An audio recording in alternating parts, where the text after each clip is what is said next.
What's up, everybody? Welcome to the Spread the Positive podcast. I am your host, Trent Denson, founder of Spread the Positive and STP Productions, where our mission is to bring light to what's going right and to showcase and facilitate efforts that are making a positive impact in our local communities and beyond. Be sure to check us out, spreadthepositive.net. And also, if you're looking to get involved with the STP Podcast Network, please reach out and just check out all the amazing shows that are on the network. We continue to grow. We continue to build. Be part of the solution. Be part of what's going right. Welcome to the show.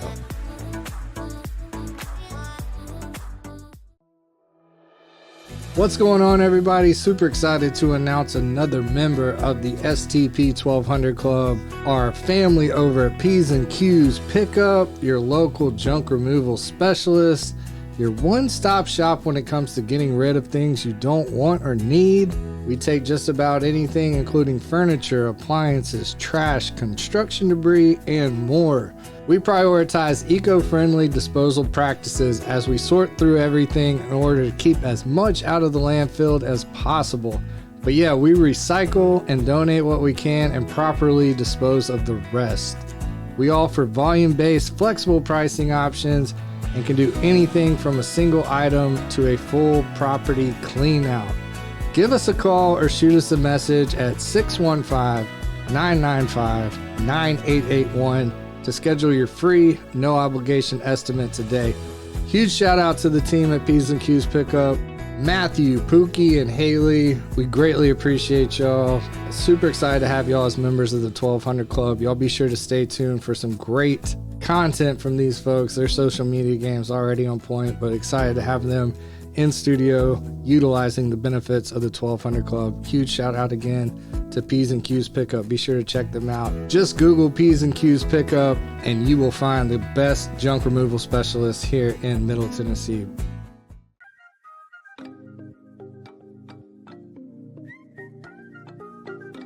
Hey, my name is Brian Nell. I'm a mortgage loan officer with Primis Mortgage. I want to tell you that I absolutely love being a member of the Spread the Positive Network. It's such a great mission and helps bring so much positivity to our community. It's truly be a pleasure to be a part of what they do. There are a lot of ways to navigate financing a home, and in markets like this, having the advice of a trusted local professional is key to making sure you get the right advice for your specific circumstances. Whether you're interested in the purchase of a new home, second home, or have a need for a refinance, I'd love to earn your trust. If I can help you nail your mortgage, call me at 615-243-3976 or visit nailyourmortgage.com. Primis Mortgage is a subsidiary of Primis Bank, a member FDIC, equal housing opportunity. As always, all loans are subject to approval. Primis Mortgage, NMLS number 1894879. What's up, everybody? Welcome back to the Spread the Positive podcast. I'm your host, as always, Trent Denson, man. I've been calling this kind of a revisit and repeat offenders kind of series, if you will. But, man, I got my guy, Dr. Monty Burks, in the building, man. How are you? Man, I'm doing well, Trent. Thanks for letting me come back to Spread the Positive.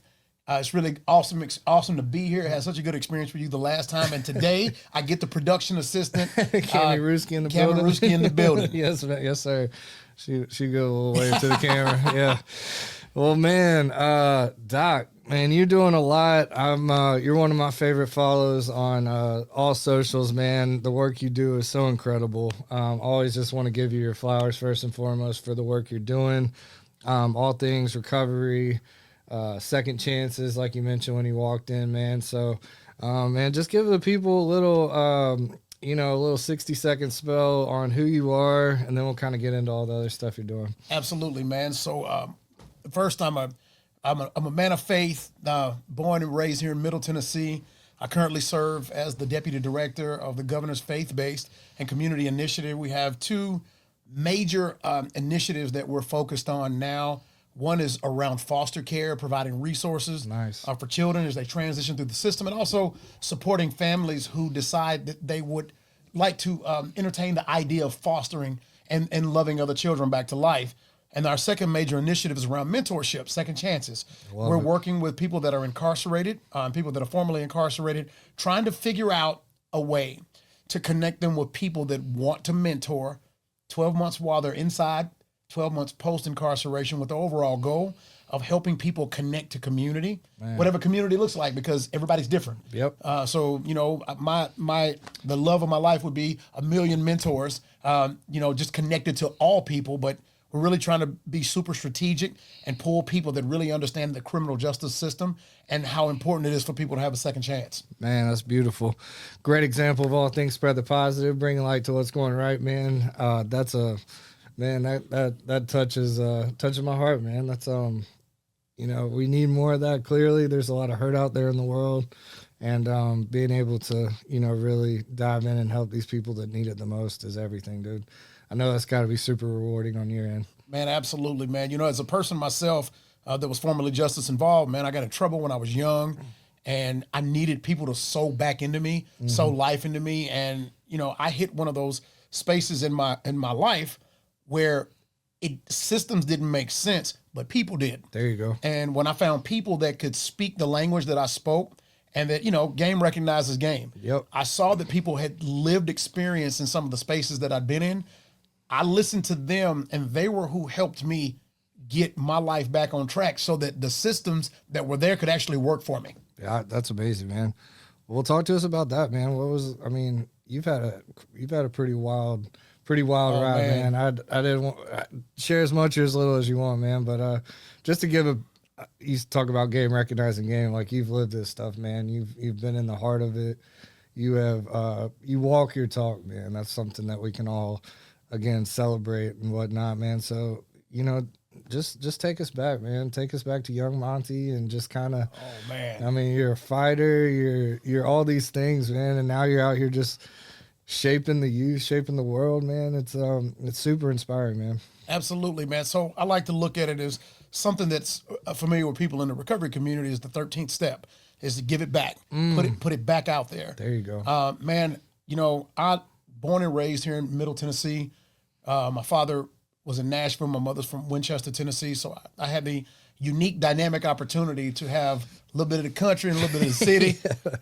So, you know, my voice, sometimes some of the things I say is super country, then I get a little super city on you.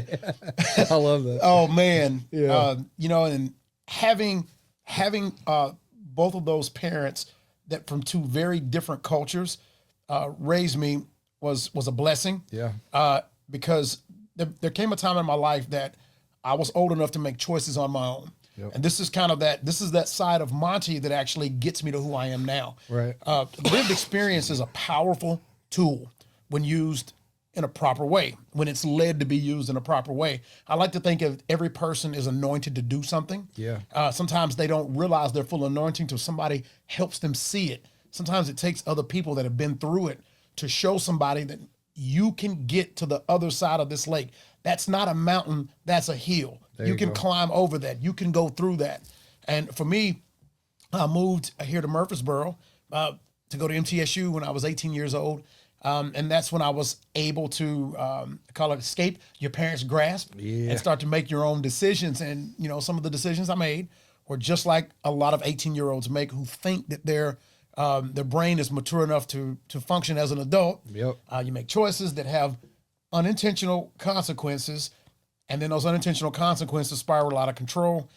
Man, I had a good upbringing, good family, good tight-knit social circles. But as I grew up, I wanted to experience life on my own. Sure. And so I did things. I had fun. I had a good time in college. My father passed away when I was 21. When my father passed away, I took a real deep dive and traveled down every wrong road available to me. So if you're looking for a wrong road, you know, we got I-65, we got I-24, we got I-40, and we got 840 that cuts across all three of them. Yep. If you're looking for the wrong road, you can find the wrong road. Man. And I found every wrong road possible and just about tanked my whole life, but was afforded grace and opportunity through people. Some people saw there was a gift somewhere wrapped up in all the turmoil and chaos and helped breathe life into me as a human being. And I can never forget that when I was in a very low moment in my 20s, a lady grabbed me by my hand and loved me and just said, hey, you know, you're better than how you're acting right now. And that's part of my spiritual journey back to finding myself, was through somebody else seeing something that I couldn't see at the time because everything around me had blinded me. Man, that's powerful. That's powerful. Man, so mid-20s, kind of finding yourself. You mentioned your faith. I know that's a big part of your life, man. You want to kind of dive into that, how that kind of really took off? Absolutely, man. So I identify as a person that's in long-term freedom from life-controlling issues. And when I say life-controlling issues, anything that took me off of a path to freedom and reconciliation with my family, and also seeing the true meaning of why I was placed on this earth. My mother's a missionary evangelist. She plays the piano at church. I grew up attending Pentecostal service. I like to make a fun joke to my Pentecostal friends. I went to church 7 to 19 times a week. Every time the doors of the sanctuary were open, they had a service or a function for us to do. Now, I fast forward that and look as an adult of how important that molding was for me to have community. Everybody's not perfect, and I'm not saying that they are, nor am I. But when you have people that dedicate their lives to trying to find better paths and help other people, that's seeds that are sowed in young people that come to fruition sometimes in the most crazy ways. Crazy is the word I use for that. So I grew up in the church. I grew up connected to community. And when I hit some of the most turbulent points in my life, it started to all make sense why those people in those sanctuaries did what they did. And also, respectfully, the purpose that they had in my life at the time that I didn't realize until I didn't have anybody else. I can remember, man, I started my journey to normalizing who I was to be a better version of me so I could be a part of my family's life. I started hanging out with older seasoned saints that attend the congregations. Love it. So, you talk to a 70-year-old deacon, or you talk to an 85-year-old church mother, they've seen everything that I can say. It might look a little different, but man, they've been through it. Yeah. I found out real early, man, that if you really want some social change in the community, go to grandmothers. No man in his right mind is going to argue back with grandmothers. If you do, there are consequences and repercussions for what might come out of that pocketbook on a Sunday. Facts. That's big facts. So that, part of that, like that redevelopment, reestablishing myself as a man came from going back to those roots of a church. And this is, I know that this was why God allowed me to live through my own choices. And when I say my own choices, I'm all about individual accountability. The things that I suffered from were because of things that I'd done, things that I chose to be a part of. What I didn't understand fully was that there were going to be some ramifications long-term to the activities that I chose, were strictly, mostly around drug use, greed, being around people, places, and things that created just constant hurts, habits, and hangups that it was hard to get healing from, because what did I do? I'd see the injury, put a Band-Aid on it, and then jump right back in the bushes and get cut again. Yeah. And it was just like a continuous cycle. When I went and graduated my growth to people of the cloth, people of faith, they started speaking life into me in ways that I didn't expect, because I never got a "I told you so." I pretty much had people open their arms and hug and embrace me and tell me that this is just the beginning of the better version of you, and that you can go back and help other people that have suffered or are living through similar circumstances. And at the time I was like, why would my misery help other people? But then it all made sense. Yeah. That one of the bedrocks of our culture as people, humanity, is telling stories. We don't know what's happened unless somebody tells us. That's right. So you can write it in a book all day, but when somebody gives you a verbal rendition of what happened, those testimonies can connect to people in ways that are just almost unparalleled. So I started telling my story. Yes, man. And then I didn't really realize how impactful it was to about a year after I told about my journey in and out of the criminal justice system, out of the recovery rooms. I talked about how I looked forward, and a young man said, "Hey, I heard you speak a year ago at a program that I was at." And he said, "Because you told me that I could, I knew that I could, and now I can. And now I'm sowing back into other people. And it was like my biggest wow moment. Yeah. Because all I was doing was trying to live, and I didn't realize that somebody was watching me. Man, that's so powerful. So you've been speaking for a while. Like I have. you've been on some pretty major stages. Man. You've been doing this, man. Like, and you can hear the passion in your voice, man. That's one of my favorite things about you, is just how much you truly care about the work you're doing. And man, it's so apparent that this is like so deep rooted and so special to you. And man, it's I always get, my feels just hearing you talk about your journey and then how you're doing these things, man. And I mean, so can you take us back a little, just as far as like you rediscover yourself, so to speak, you get back in the church, you get a little more familiar with your faith, all the above. I know that was like the foundation for it. What led to the speaking? What led to this career? I mean, it's your career. It's your life now. So like, what was that transition like? Oh man. And thank you for asking that question.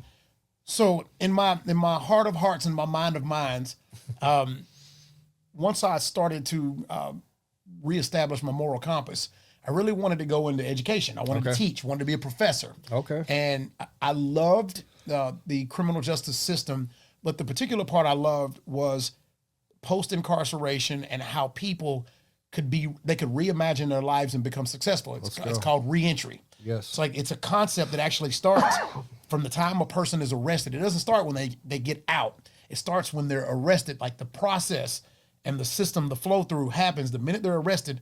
Like, what's the system going to look like to help them not come back? So I really got deep into that space, and I was at a criminal justice meeting, and I started really talking about like what I thought about this particular topic. And I had a mentor during my early transitions. His name was Lance Selva. He was the chair of the criminal justice program here in MTSU. He's retired now. But Lance was like, man, your insight is really deep on these particular topics. And I said, well, it's because I've been in there. Like I've been on both sides of a jail cell. I've worked in a jail and I've actually been in a jail. And so having that insight and vision, he said, I want to talk to you more, elaborate. So my lived experience and truth was something that resonated with him as a long-time professional. He heard game, recognized game. I'll say it again. He's like, man, you've been there. And he invited me to speak at a criminal justice conference. And this is something that I've not talked about a lot, man. I'm glad you asked that. I love it. We went to Baltimore and to a criminal justice conference. It was years ago, man. And I got to listen to other people like me that had been formerly incarcerated, that were in long-term recovery, whatever terminology they used. They started telling like, hey, man, I made it. And these are the steps that I took. Some of them had very different foundational viewpoints than I had. I actually enjoy hearing other people's, like, whatever's different for you, bro, share it with me because I might know somebody like you and it might give me an opportunity to bless you two together. That's beautiful. And so Lance told me, he said, man, speak life as much as you can. He said, there are a lot of people that could benefit from that. So I started to talk more and lean into the voice side of something. I never thought that would be something I'd be blessed to do. That's awesome. I really didn't think anybody wanted to hear that. A lot of people hide who they are because of who they were. And silence and secrets keep people sick. If we give people an opportunity to tell you the truth about what they've been through, what they've graduated from, it might not be you that cares, but it might be somebody else's child 3 generations down the road that benefits from somebody breaking a cycle. Let's go. And that's where I started to like really like dial in. It's like, all right, people hear me. And then people started following me. Let's go. And started speaking to me. It's like, hey man, me too. That happened to me too. I almost lost my family. I heard things that range from way deeper hurt than I'd been through. But what I found was that all of this circled around very similar issues, and that community was the bridge to come out. So I went to speak at an event. I started working for this project, and the project was, I call it just a bunch of people, man. They pulled a bunch of people together from across Tennessee 10 of us from the 95 counties. We just were people that had powerful lived stories that were really willing to tell it. Former law enforcement, former attorney. You had people that worked in court systems. You also had a former nurse, people that had all lost everything but figured out how to rebound. And then I was put into that cohort, and it was such a divine timing, God-breathed moment, because I was called to speak at an event in Clarksville. And I was like, okay, it's full of judges and sheriffs, right? I was like, man, Montgomery County, I love Clarksville, but man, it's very military driven. Yeah. So it's like, all right, I'm going to go put my suit on, put my tie on. If anybody wants to look it up, they can actually look it up, man. It was probably the first powerful speech that I ever gave, and it was off the cuff. Wow. So I went to an event to talk about freedom from addiction and what it looked like to help someone while they're incarcerated. And the newspaper was there, and they're like, hey, man, you really sound like you know what you're talking about. We'd love for you to say something in front of the group. So I walked out, and it was a press conference. And there were like 6 cameras, microphones. Now, let me take you back to my childhood. Okay. I grew up Pentecostal, man. I grew up as a Pentecostal young person. If anybody knows what I'm talking about and you hear me, if you grow up Pentecostal, you will speak on a Sunday at your church. Okay. You will be put on the spot, especially if you're talking during church. You're gonna put on Front Street. So I walked in, and this is where the seed sowed into me as a young man. This all came out with every bit of that backdraft happened at once. Wow. They were like, we want you to talk about what you've been through and talk to us about recovery. Talk to us about reentry. They gave me the microphone, and I just told the truth about how systems operate to help people, but sometimes people can't see or touch the systems because they're being weighed down by too many other things. And that when people help people, that is how we bridge out of troubled waters. And it was met with this round of applause. People stood up and they clapped, and I got the attention of some people who worked in state government. They saw me and said, can we speak with you? And I was like, sure. First, I got my mind went completely left. I was like, okay, these people have on suits and look like they're going to arrest me. They were like, so I was like, all right, I made a joke. It's like, listen, my statute of limitations is up. All that stuff is over with, and I'm saved and sanctified now. I'm gone on. But they, what they asked me was, would you be interested in supporting a project that's geared around encouraging communities of faith and houses of worship to support people during their most vulnerable times? And man, awesome. That speech that I was not intended to speak at was on the front page of a paper. It made the media. It was shared all over the state. Actually made it to a few other states. And man, that opened the door. That was the initial platform for me to step on. And I was like, wow. And it goes back to when I was a child, people sewing into me, telling me to be loud if I needed to be. Not, I follow rules, but there are times that voice that you have and that experience that you have, you should use it. And I'm saying this to anybody, man. If you got a loud voice and a big platform, don't use it to hurt people.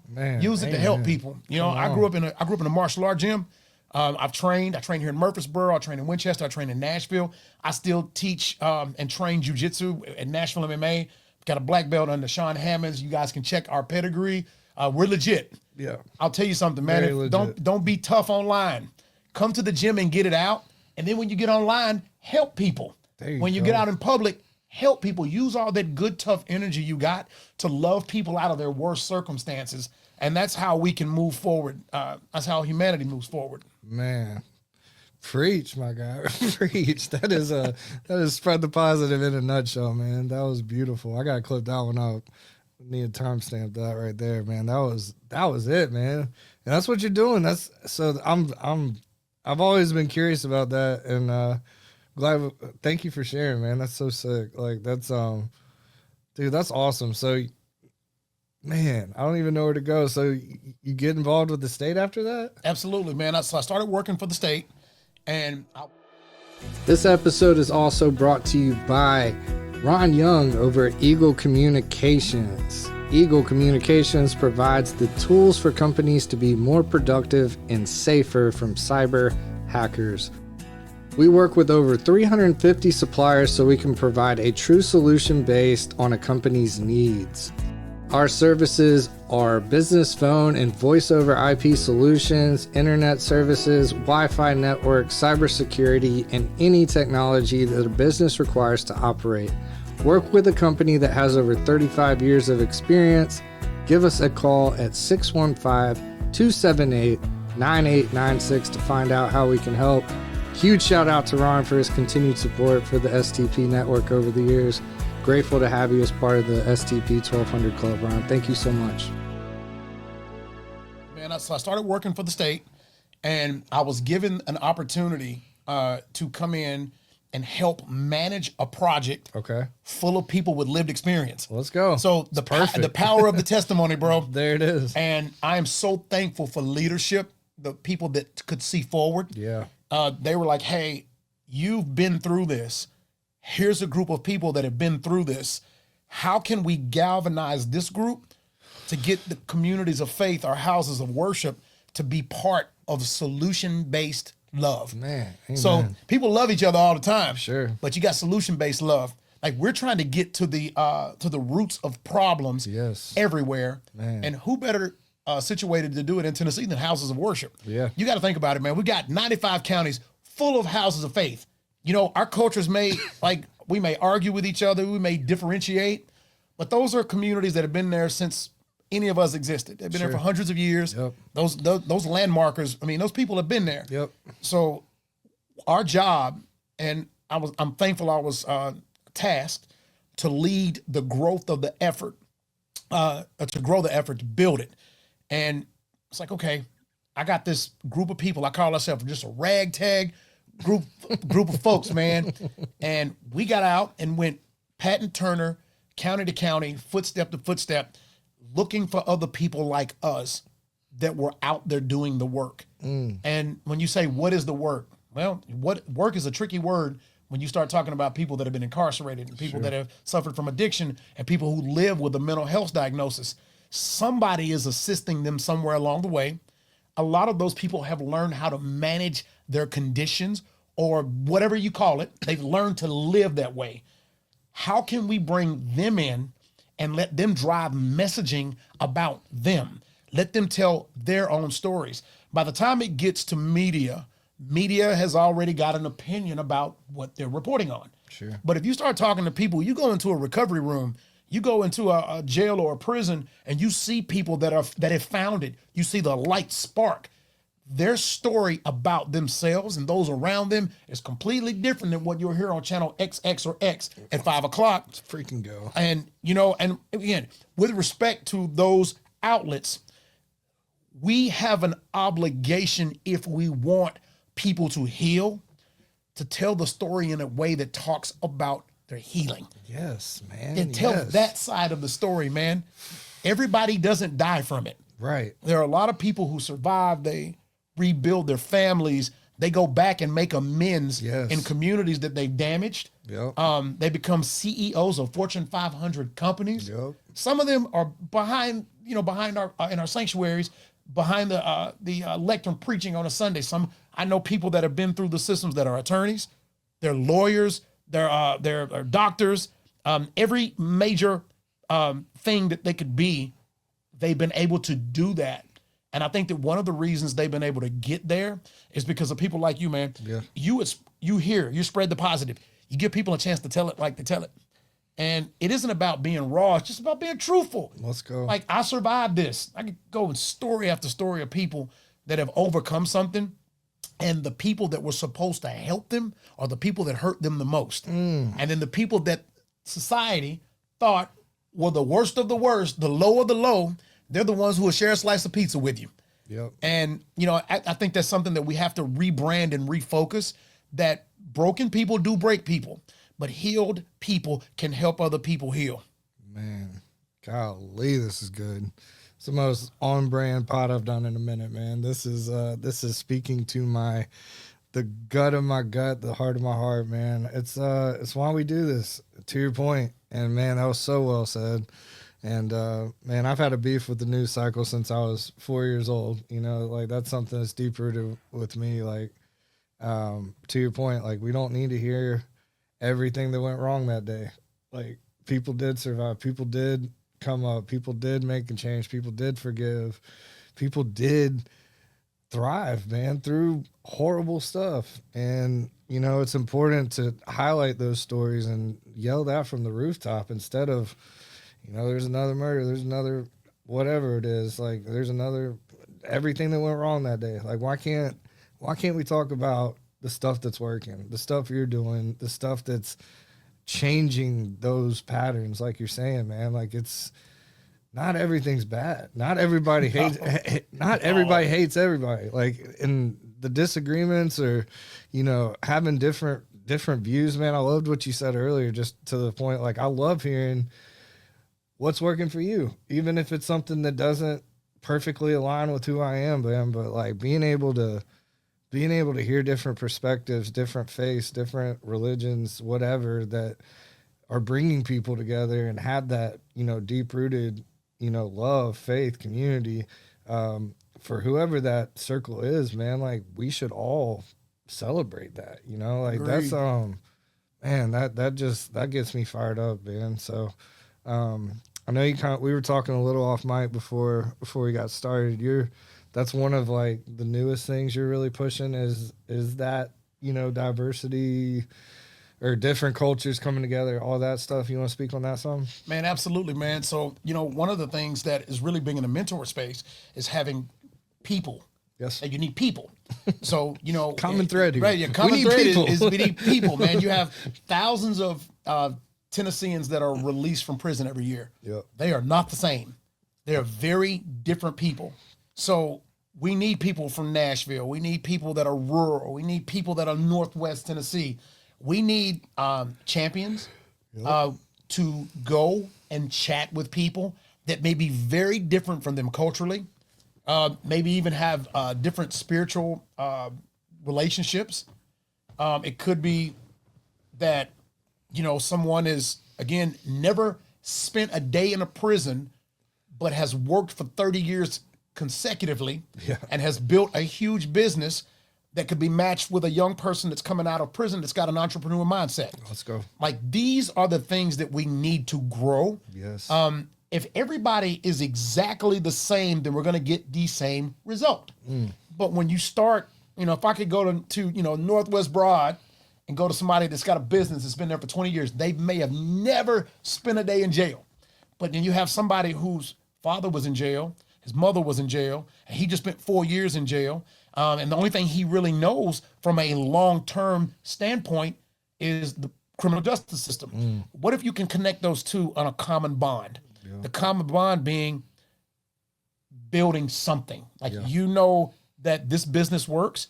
You've studied business systems technology while you were incarcerated. Let's connect you with someone that can take your idea from paper to an actuality, and then maybe you can break the generational curse. When you start talking about, like, other people, bringing everybody in, man, there are close to 6.8 million Tennesseans. We have a very small fraction of that are incarcerated and that come out of the criminal justice system. I think the number of people that come out of the criminal justice system total, prisons, jails, federal system, all of the different systems, is somewhere around 10 to 11,000 people. That's a lot of people. But when you look at 6.8 million people, that's minor. Yeah. So if you had just a small percentage of those people that wanted a mentor that were coming from the system, and you have a small percentage of Tennesseans that could match with them, let's go. You could make some serious impact. Yes. For me, it took people, like, one at a time. It didn't take a whole hospital chain to tell me that I could be a better human being. Right. It took somebody that wasn't going to put up with my garbage, but also love me enough to tell me the truth about me. And constructive criticism is good when you know somebody, but there is still opportunity for good leadership with someone when you can see that they are better than what they're acting like. And we can't have compassion fatigue loving people, man. You know, you got to, sometimes we say, man, I'm tired of telling such and such the same thing. So what do? You want to give up on them? So the answer to that is no. Don't do that. Don't do that. We all go to the gym with goals and gains in mind, right? I don't quit today because I don't have biceps the size of, Arnold Schwarzenegger tomorrow. I'm not going to quit. I'm going to challenge the inconsistencies, take the right supplements, do the right number of reps, and it might take me a year, but in that year process, I learned every idiosyncrasy about myself and everything that I could to lift myself. So think about that when you work with people. There could have been 10 generations sold into them of poverty and neglect, of no education. So you give up on them the third time that they won't do something. Did you ever take into account the person might not be able to read? They might not comprehend the reading.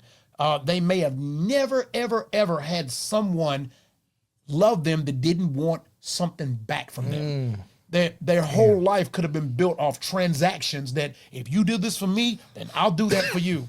What about doing something for somebody in the spirit of, I'm going to forward humanity? Got bars on bars on bars today, man. We got nuggets, we got mic drop moments, man. This is so freaking good, man. Oh, so what's next, man? What are you excited about? Man, well, I'm excited. Excited really about, we have, obviously our country's moving in very different ways now. So, I've had the opportunity to speak at the White House under multiple administrations. Wow. I've worked with people around multiple political spectrums. One thing that's been really, really dear to my heart is the conversations around reentry. That is going to be a good hot button national topic for the years to come, because in the late 80s and 90s, we built an incarceration system. So we're now on the other side of what we built. And what we built for, in some instances, was for the right reason. But sometimes the impact was it broke families apart. And when you broke those families apart, you didn't have a matriarch or a patriarch. You had a parent that raised a child that may have had struggles. I'm not saying everybody does, but we know now that figuring out how to get those families back together, reunify families, helping people get their life back on track to provide, creating opportunities for people to start businesses, to become part of big companies. I think that moving forward, what I'd like to spend, the rest of my days on is figuring out how to map that easier for people that want better. Yes. Of course, we've got people that are going to always choose something else. Cool. That's their choice. Yep. But there are large groups of people that we learned from what happened during these decades. We've lost our family member for the last 5 to 7 years. What resources or what's available for us to be better for them? And then what resources are there for the person, the them, that's coming out of something, so they can be a better version of themselves? I, as a person with lived experience, had this amazing opportunity to speak on a platform with a president. And when the president said my name, chill bumps went across my whole body. My hair stood up. And I sat there for a minute and I was like, okay, this really just happened. Like, this just happened. And he said my name twice. And if you look at movies, when you go down the hallway, the Macaulay Culkin, the Home Alone, the microphone was in front of me, and it just did like this. And man, I grabbed the microphone and I gave a very small piece of my personal testimony. But I remember a guy stood up in the crowd. The guy's name is Jimmy McGill. You got to look him up.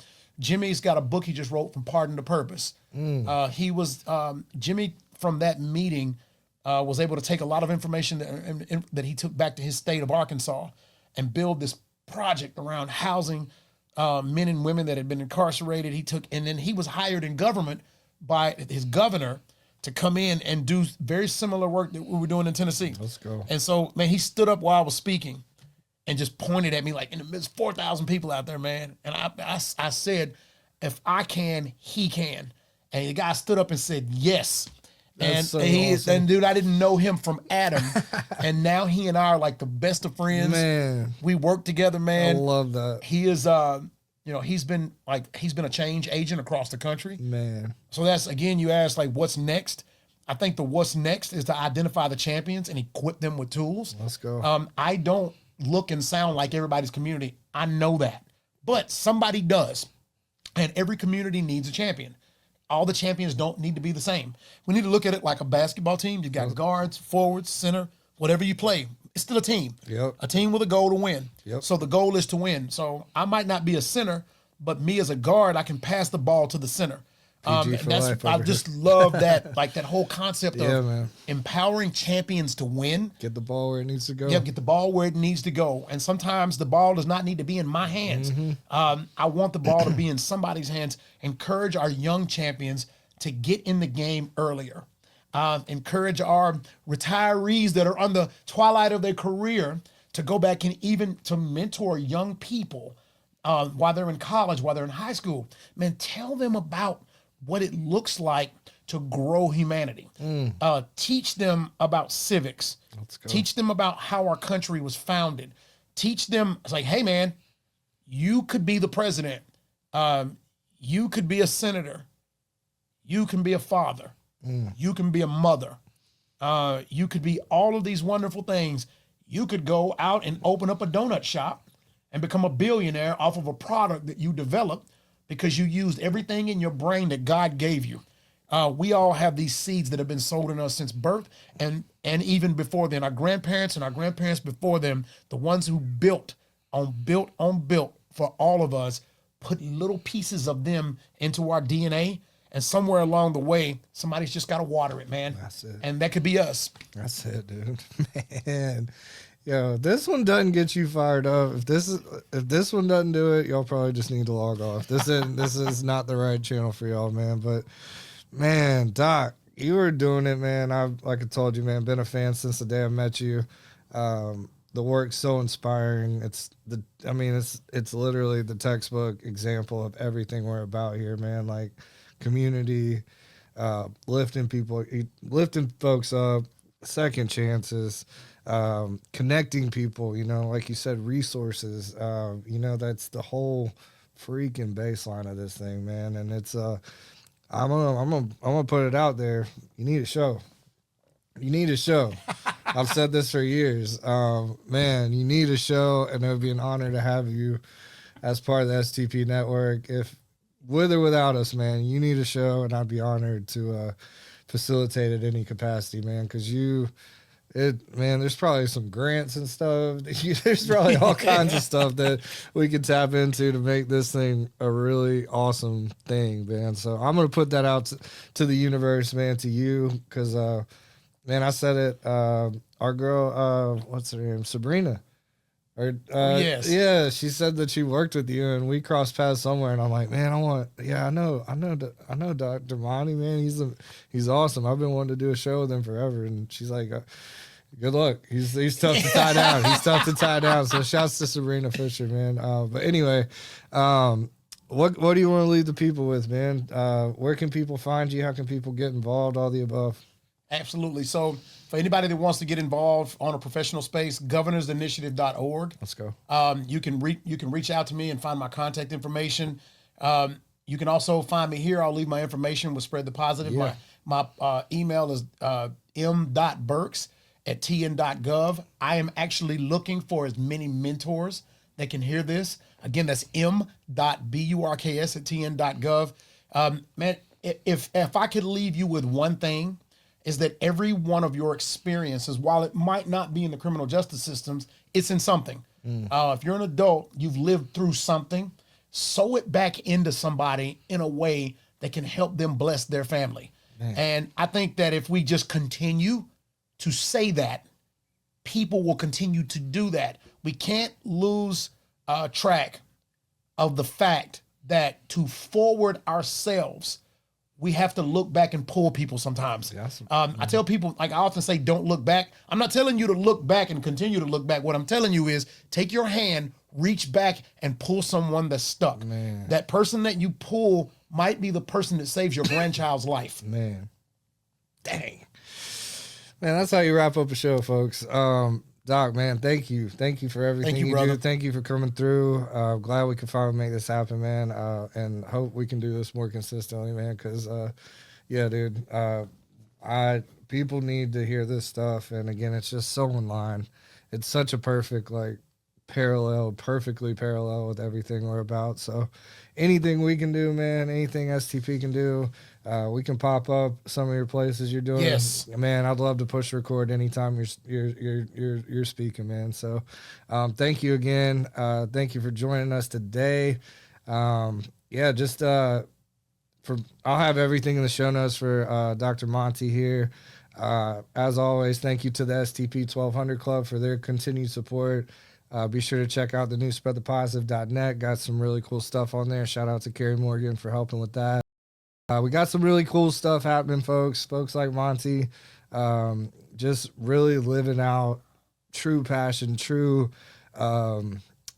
just leadership, impact, all the above, everything we're about, like I've said 12 times. But, man, super grateful for this session, man. And y'all tap in with everything Monty's got going, everything we got going. And we'll see y'all on the next one, man. See you on the next one. That's right. I'll be back. I'm taking back. him up on the show. I'll be go. back. You heard it here first, Yeah. people. You heard it here first. All right, Yes. man. I appreciate you. Thank you for listening to another episode of the Spread the Positive podcast. For more information about all the things we got going here at Spread the Positive, please check us out, spreadthepositive.net. Get involved with our underwriting, advertising, sponsorship program, start a podcast, or if you just want to support the mission, reach out on spreadthepositive.net or any of our social media handles at Spread the Positive. Look forward to connecting with y'all and giving y'all another fire episode on the next one. Thank you, and we will see you then. Let's go.